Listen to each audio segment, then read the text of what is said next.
Welcome, Kevin. Appreciate your taking the time to join us on Trees and Lines. Great. Thanks for the time. Welcome, Kevin. Yeah. Excited to have you. So, Tej, we'll ask Kevin to introduce himself in a second. Just so you know, Kevin and I have known each other a whole long time.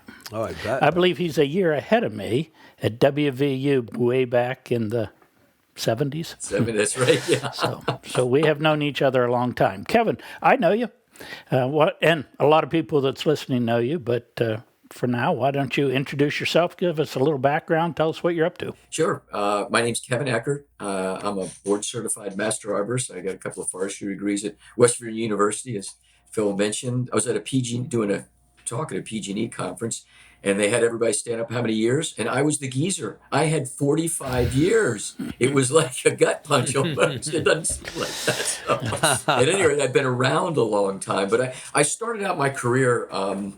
I thought I was going to be in forestry. I mean, that was my education. But our mentor, Dr. Ken Carvel, he was sitting on the board of governors of what was Asplund Environmental Service at the time. And they did a lot of consulting and research for utilities. Doc Carvel was one of the leading utility consultants in the country at the time. So he directed me over to Asplund Environmental Services, which has now, well, actually soon after I left, after a few years, morphed into ECI. I think a lot of people are familiar with Environmental Consultants Incorporated. They went independent, now they're back and forth. But at any rate, I did that, and he directed me to get experience in utility forestry, and I had no clue what utility. I remember asking him that, what's a forester do for utility companies? Well, I tell you what, I have learned. It is quite the career for a forester. A wonderful opportunity. I got to say, I met a lot of good people, had a lot of great mentors, got some places. But from there, I was brought into New England Electric at the time, it's National Grid now, to build their right-of-way program. And then from there, one of the executives moved over to Eastern Utilities in Massachusetts, serving Massachusetts and Rhode Island, and they didn't have a program at their, so I did the whole T&D, developed it and put it together. And then somehow I got the reputation for fixing utilities, totally by accident.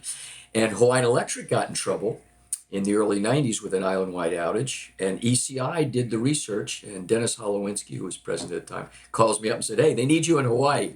And I'm like, yeah, right. So at any rate, here I am. Obviously, I came here, built that program. And from there, things just grew.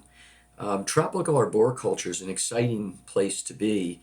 And from that, sitting still, not doing a whole lot, I got a lot of inquiries and was able to parlay a lot of what my mentors, what I've learned, and before and then since I've been here, and just my general passion for arboriculture, utility arboriculture, and arboriculture in general, kind of parlay that into a very interesting and rewarding career that has taken me over to Hong Kong, Taiwan, Australia, all through the Pacific Islands, doing consulting and training, expert witness work in all these areas, including California. I mean, I'm one of the lead consulting arborists. When there's a utility-related fire for trees, utility tree-related fire, I should say, they typically hire me to do the investigations and determine what's going on with that. So it's something I've kind of fallen into, but it's been very interesting and rewarding. And now I would venture to say I'm in what I'm calling legacy mode. People ask me about retirement. I'm never going to retire. First of all, what am I going to do? Secondly, I can't sit still. Those that know me know I don't sit still very well. But the next thing is I love what I do, and I want to continue to share it. I mean, take what my mentors, Doc Carvel, Rufin Van Bossett in New England Electric, and many others that are not, I can't even think of everyone, name them here, that have given me the gift of knowledge and education and training in that, and spread it to folks to build our industry. Yeah. So that's where I am. That's who I am, where I am, and where I'm going. You know, some of the things that you said, you sound very similar to Phil in terms of, your connection with the industry, the people in it, and then also an unwillingness to retire, to stay in the game and continuing to build on how this industry is continued to evolve. You seem like you're continuing to participate in a lot of really interesting things. Like I've been pretty fascinated. I mean, I don't think it's a hard sell to not leave Hawaii. So, but the decision to leave Hawaiian Electric Company and go on your own and start a consultancy, which you've been doing for, let's say, a little over 20 years.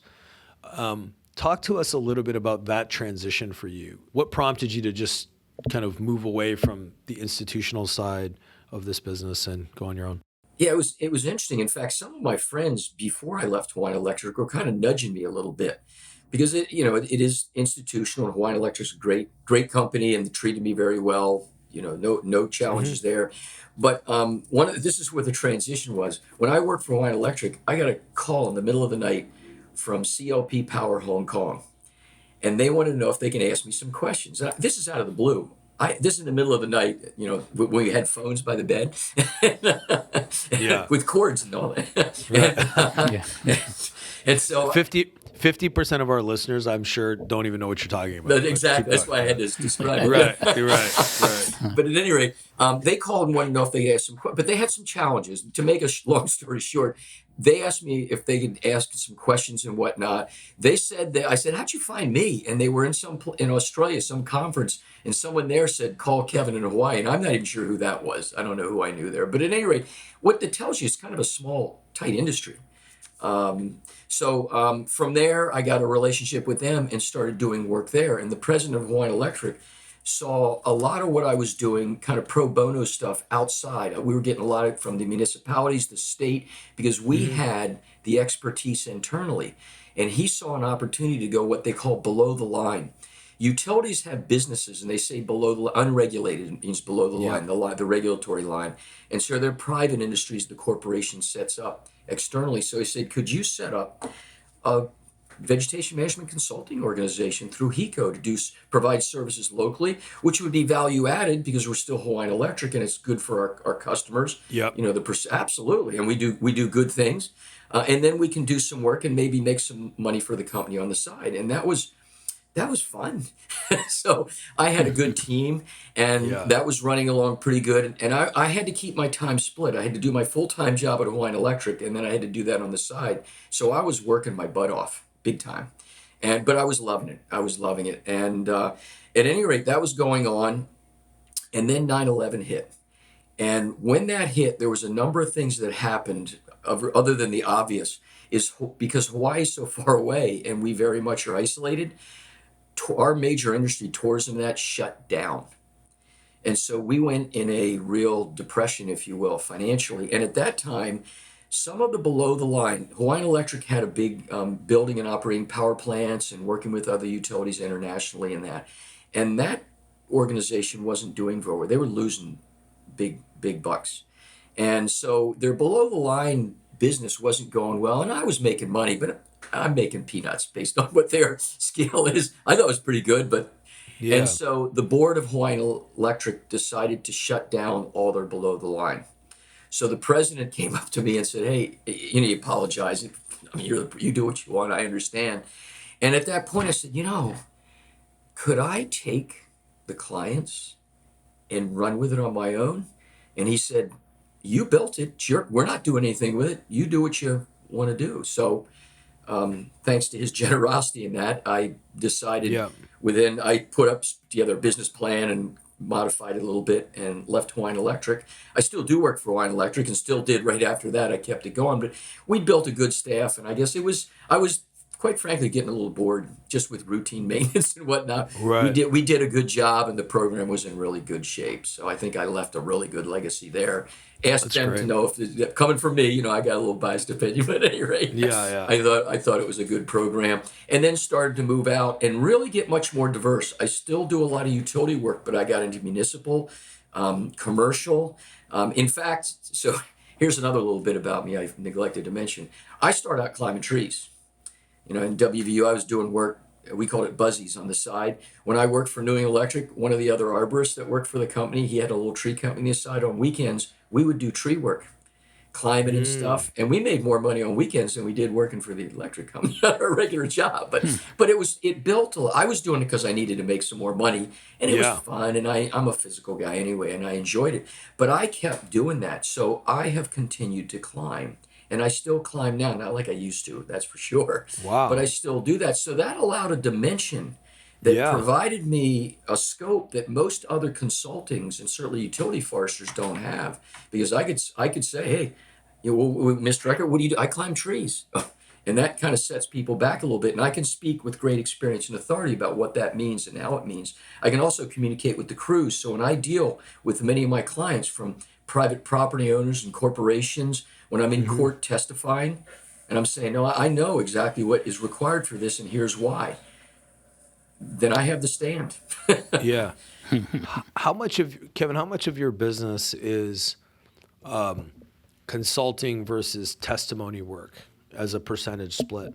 That's a great question that I should know, and because I get asked that a lot, and I never know the Right. answer. But I'll tell you a quick and dirty off the top of my head, and it varies depending on what's going on. I mean, Sure. back in the late 2018, 19, with all the California fires, Hmm. 50% of what I was. Now, if you're talking time versus income, expert witness pays a lot better than just regular training. I do a lot of training in that. So let's talk about time. We'll use time as the metric for this. Yeah. Time. Yeah. But I would Time. say probably right now, 15 or 20% is expert witness. And that's Okay. everything from doing utility, tree fire, injury. I've got a number of injury cases in Hawaii. I'm one of the lead experts here. I've got a case in Australia that's just finishing up right now. That's a utility fire Got it. case. I've done them in Hong Kong. Um, when a professional tree worker gets injured or killed in Hawaii, OSHA typically hires me to do the forensics and investigation because they don't have the in-house people, and they know me. So there's quite a bit of property damage. Most of what I'd say 50-50 utility, because the utility projects are big projects. But Yep. numerically, I do more individual, a homeowner, this thing, damage Yep. here, injury Yep. there, sort of thing. So probably 15 or 20%. And then consulting is probably another, I would say 15 or 20, 25%. And then training. I have really found a niche in training. The state of Hawaii, the federal government, foreign governments recognize my credential for electric hazard awareness program. I developed one of those and put that together, and I do that. I put together the Upscale California um, Utility Vegetation Management Pre-Inspector Training Program a couple of years ago. Larry Abernathy, a retired Davy executive, contacted me. One of the fallouts from the California fires, the big federal case, my testimony across the board on all of the fires, I would say all, most if not all, was that training of the pre-inspectors was missing, significantly missing. My testimony was, look, first of all, the utilities we do not have the capacity to fill the utilities request, not need, request. And I make that distinction because they were requiring college graduates, forestry graduates with certified arborist credential. And then when true risk assessment qualification came from ISA, they were requiring that. Well, you know what, folks? There ain't enough people out there to do that. And they started also, I'll say cheating for lack of a better word. That's not a fair term, but they because they couldn't find people and they had to cover their systems, within the year to meet the criteria. They started dropping their qualifications, and their training programs became not adequate. To be Got it. kind, I would use Yeah. stronger terms, but this will Yeah. be broadcast off. Yeah. It was No. inadequate. We had gone in a circle. That's the way it started off. There, Yeah. yes, You just didn't have the training then, and now you can't keep up. exactly, and that's it. Phil, he states it more eloquently. It's exactly the way it was. So my testimony is: look, you don't need a college graduate. In fact, when I got out of forestry school, Phil, probably the same thing. I know a damn thing about utilities. You couldn't send me out there doing PI work on a utility and think I'm going to do it. Um, and then certified arborist from the International Society of Arboriculture. That's the recognized credential. You also aren't qualified to do a damn thing in the field. That's an educational thing. It's a wonderful program. Certified arborists are smart people that have a lot of information, but many of them have never touched a tree in their life, and they haven't done the work. You need to get the qualification, which is an element of experience and training on top of that to get that. And they just wasn't happening. They were throwing people. So with all that, one of the things that the federal court came up with, and my understanding is that they required PG&E allocate in the finding and the penalties one of the elements, as I understand, and maybe I'm wrong, but PG&E was required to put money into a training program. And so they went with Butte College. I'm not sure how that relationship was formed. Larry Abernathy was helping them, and so they got together. They contacted me because they knew I did tree risk assessment. I'm a tree risk assessment qualification mentor trainer for the ISA, and I'm a utility guy. So worked with our team, and we put that together, and that program's been going on a couple of years. Because my contention was I can take a lineman, and in 2 days I can train him to do pre-inspection level 1.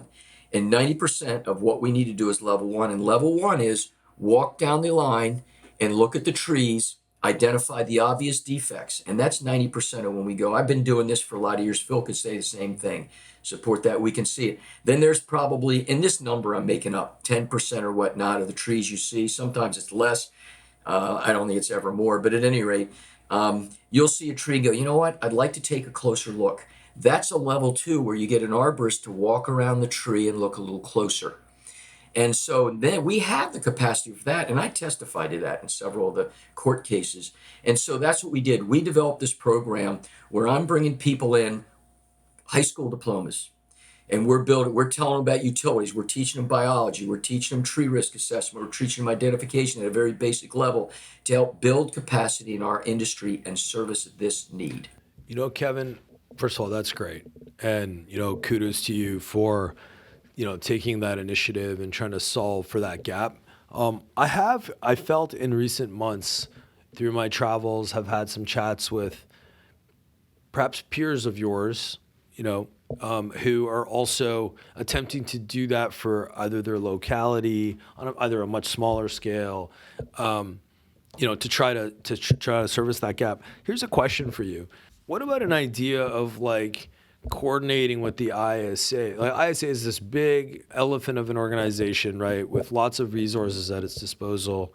I know, Caitlin Pollahan, the new president. I think she's a very, she's executive director. She's an executive director, and there's a distinction on that. And I'll tell you, I am president of the Western chapter of the ISA, so we can talk more about that. But keep going. Yeah. No, so I've spent some time with Caitlin, and and we did a podcast with Caitlin as well. And my impression of her obviously was this innovative, fresh thinking person who's got lots of ideas, right?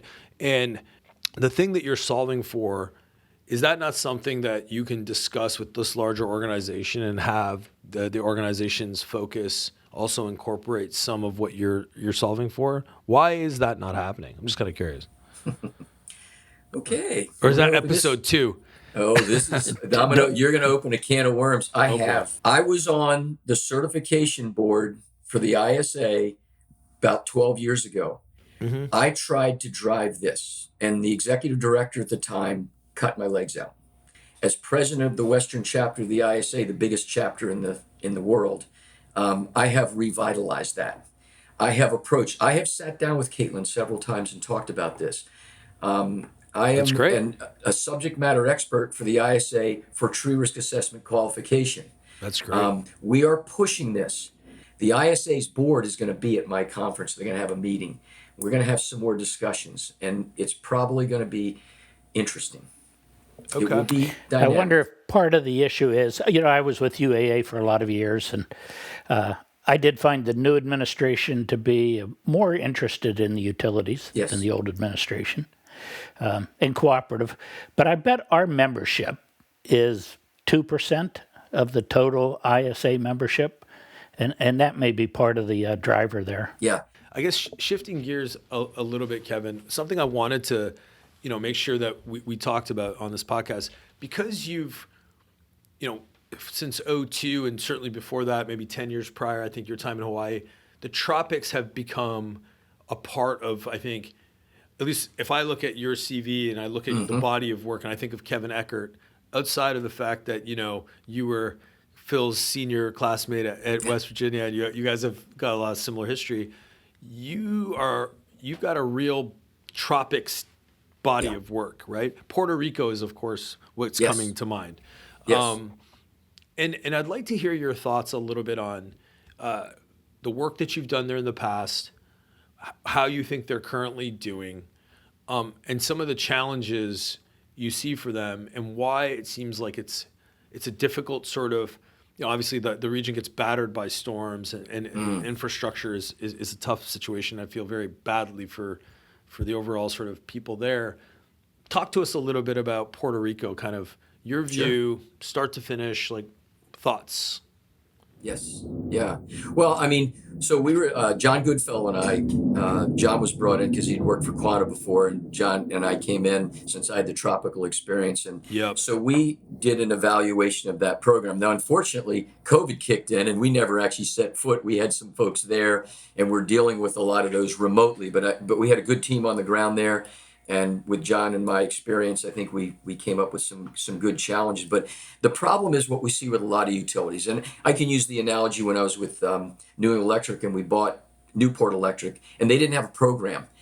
Puerto Rico didn't have a program. Luma walked into so we were starting from scratch. And when people say it's a jungle out there, they're talking about Puerto Rico and Hawaii and that. Whoa. Yeah. We have vines. I measured vines. I was telling John, we were talking about Puerto Rico, and some of the guys there said, here in Hawaii, vine going up guy wires. I'm like, they're like growing overnight. So I watched one time and measured it 6 inches a day. Wow. You could, if you listened, I think you could hear them grow, but maybe not quite. We have trees that grow 20, 25 feet in a year. So it's a jungle. It's the difference between, and this is what I've learned. People ask me, because I do a lot of temperate, that's my basis, WVU and whatnot, and a lot of my work started off, first 20 years was temperate. And so I've been able to look at both of them. The difference between temperate arboriculture, temperate's about cultivation.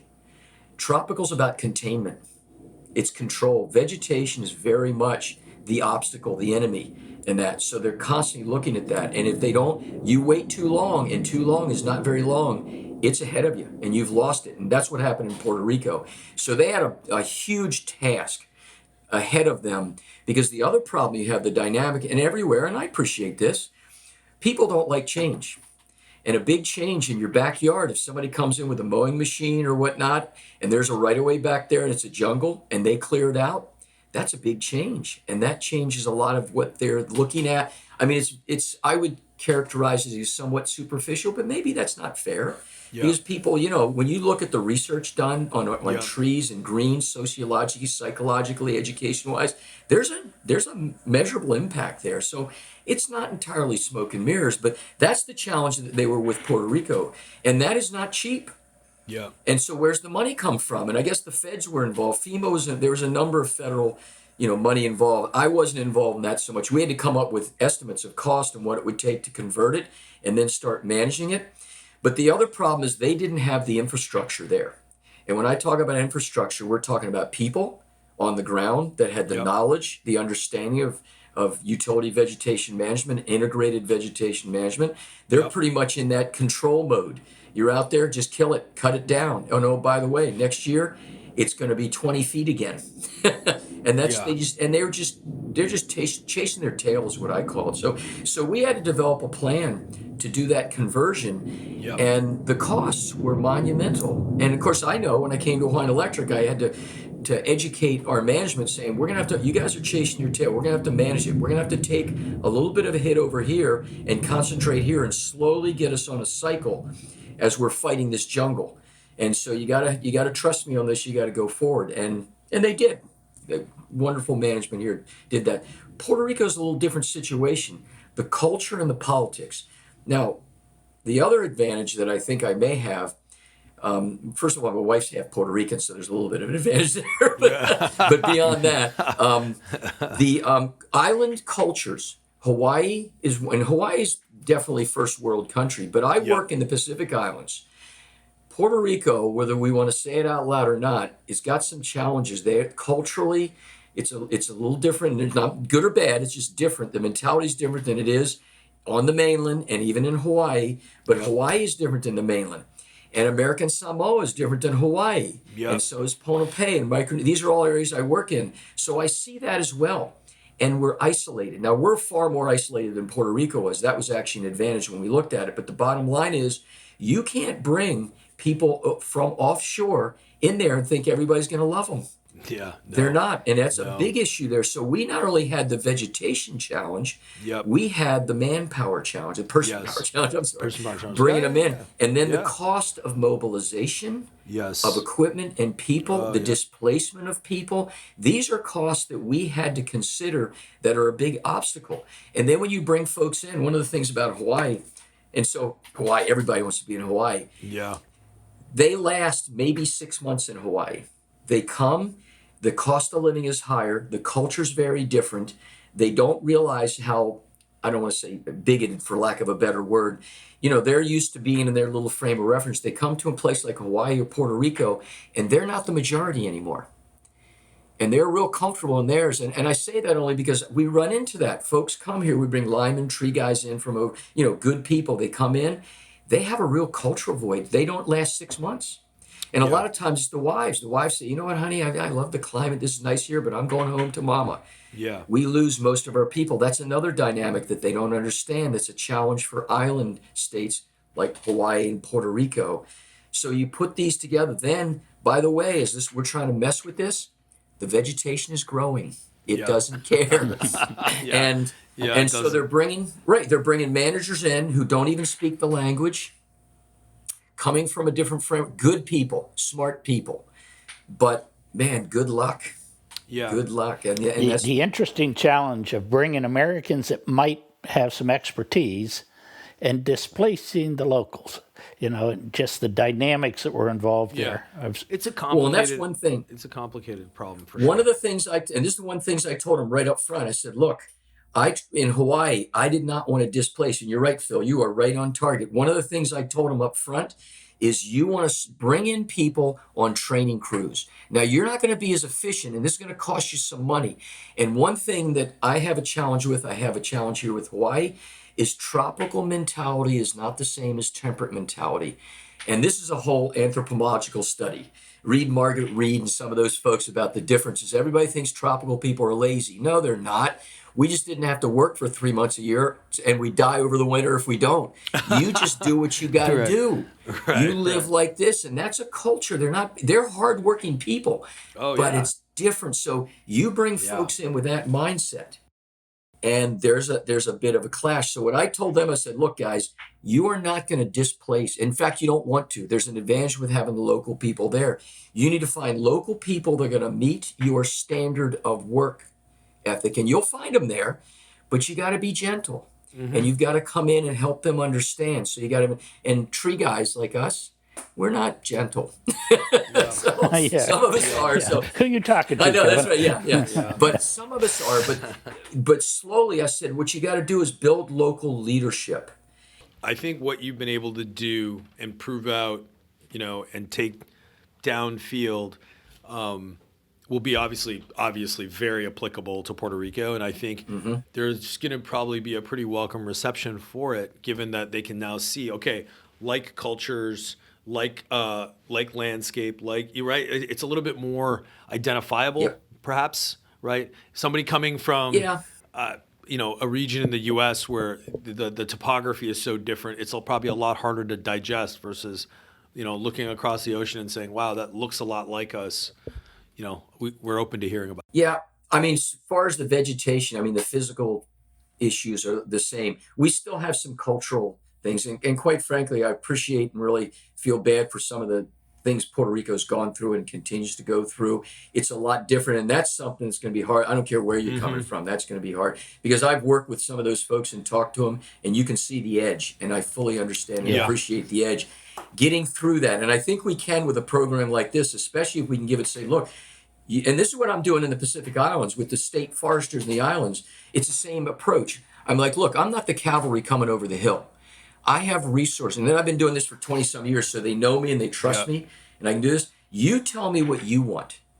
I will help you get. And a lot of times they ask me questions, but at the end of the day, you decide because it's your community, it's your island. How can this, because then it'll be sustainable, then it'll stick. And so I think that's what we need to do in Puerto Rico is bring that into them on their terms. Kevin, I can't thank you enough for making time today. I know we've been dancing around trying to get things scheduled because of time zones and different reasons, but I thoroughly enjoyed this. Like I said, definitely want to do more with you. I mean, my head is again. I'm going to talk to Phil after this. Wind me up and turn me loose, right? Unreal. Loved it. I said we still have the three questions I know, to that's ask right, you that so we yeah. started Yeah. off. No, fine. That's Kevin, great. thank you so much. Breath of fresh air. Love what you're doing. Congratulations on just an absolute huge impact on this industry. And let's keep talking about stuff. I think this is just fascinating, and I just want to unpack all the things that you've got going on. So. Well, and I just hope. I enjoyed this too. For me, this is where this is fun as super hell. fun. But if we can get it, if it gets out and it can change something, if someone can get a little nugget out of this, that'll make their life easier, better, and everybody else. Then Definitely. I can't agree more. Kevin, you're doing great stuff. Kevin. Keep it up. Well, I'm trying. Thank you very much. I hope I'm trying. This is fantastic. Thank you so much, my friend. This was fantastic. All right, my pleasure.